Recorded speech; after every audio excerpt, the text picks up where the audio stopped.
গত 2 দিন ধরে আবারও বিক্ষোভে পোশাক খাতের শ্রমিকেরা। আজও টঙ্গী, আশুলিয়া ও গাজীপুরের ঢাকা ময়মনসিংহ সড়ক অবরোধ করেন তারা। গাজীপুর আশুলিয়ায় বন্ধ অন্তত 65 কারখানা।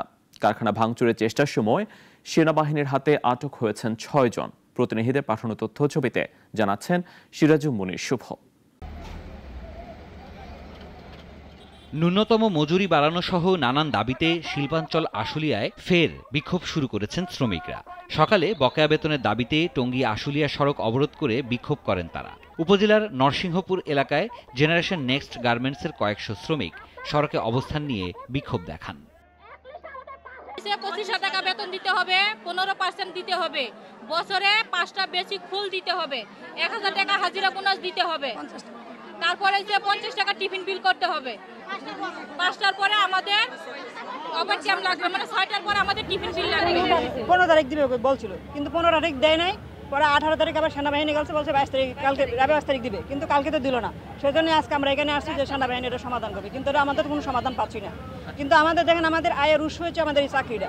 আমাদের ছেলে মেয়ে স্কুল কলেজে পড়ে, ছোট বাচ্চা আছে, আমরা এখানে ঘর ভাড়া বাসা ভাড়া থাকি, মনে এখন দোকান বাকি খাই, কিন্তু সেগুলি তো আমাদের এখন 2 মাস ধরে 3 মাস ধরে হচ্ছে। বাসা ভাড়া না একটু আটকে রাখলাম, পরে দিব বললাম, কিন্তু দোকানদার ছোট বাচ্চা আছে, আবার হয়তো এই দোকানে পাওয়া যায়, অন্য জায়গা পাওয়া যায়, তখন এগুলো আমরা কি করে পাবো?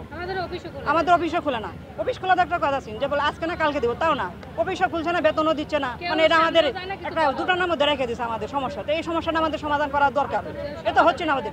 একজন মানুষের ইনকামে কিন্তু হয় না। তাই এখন আমাদের দাবি হচ্ছে আমরা যে 25, আমাদের বেতনটা হচ্ছে 25,000 টাকার মূল্য, এর সর্বনিম্ন হচ্ছে 23,500 টাকা। কারখানা কর্তৃপক্ষের অভিযোগ, কিছু শ্রমিক নতুন নতুন দাবি তুলে পরিবেশ নষ্ট করছে, অন্য শ্রমিকদের কাজ করতেও বাধা দিচ্ছে তারা। অধিকাংশ শ্রমিক যারা আছে তারা কাজ করতে চায়, তারা কাজের জন্য আসে, কিন্তু কিছু উশৃঙ্খল শ্রমিক আছে যারা এটা বিপক্ষে আছে, তারা বিভিন্ন সময় বিভিন্ন দাবি দেওয়া নিয়ে হাজির হচ্ছে। তো অধিকাংশ ফ্যাক্টরি, ইভেন আমাদের যে ফ্যাক্টরিগুলো আছে, সব শ্রমিকদের সব দাবি দেওয়াগুলো মেনে নিয়েছে।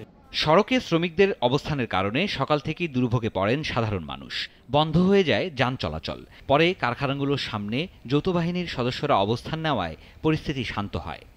আমরা চেষ্টা করতেছি মালিকের সাথে শ্রমিকের সম্মিলনটা ঘটায় দেওয়া, যাতে দুই পক্ষ বসতে পারে, একটা পরিবেশ হয়, দুই পক্ষ বসে তাদের কথাবার্তাগুলো, ক্ষোভ যা আছে, যার যাই আছে, কথাটা বলতে পারে, নিজেদের মধ্যে যে দূরত্বটা এটা যেন ঘুচাইতে পারে। এছাড়া গাজীপুরের টঙ্গী ও বাঘের বাজার এলাকায়ও শ্রমিক অসন্তোষ চলছে। সকালে 12 দফা দাবিতে আন্দোলনে নামেন শ্রমিকরা, বন্ধ করে দেন ঢাকা ময়মনসিংহ মহাসড়ক। কারখানা কর্তৃপক্ষ শ্রমিকদের 8টি দাবি মেনে নিলেও বাকি 4টি দাবির পক্ষে অবরোধ অব্যাহত রাখেন আন্দোলনকারীরা। পরে যৌথ বাহিনীর সদস্যরা শ্রমিকদের ছত্রভঙ্গ করে দেয় এবং বিশৃঙ্খলা সৃষ্টির অভিযোগে 3 জনকে আটক করে। শ্রমিক অসন্তোষ চলছে টঙ্গীতেও। 3 মাসের বকেয়া বেতনের দাবিতে খাপাড়া এলাকার সিজন ড্রেসেস লিমিটেডের শ্রমিকরা সকালে কারখানার সামনে বিক্ষোভ করেছেন। সিরাজুম মুনির শুভ, নাগরিক। 250টিরও বেশি ডিজাইন অপশন নিয়ে ওয়ালটন স্মার্ট ফ্রিজ, বোঝে আপনার প্রয়োজন।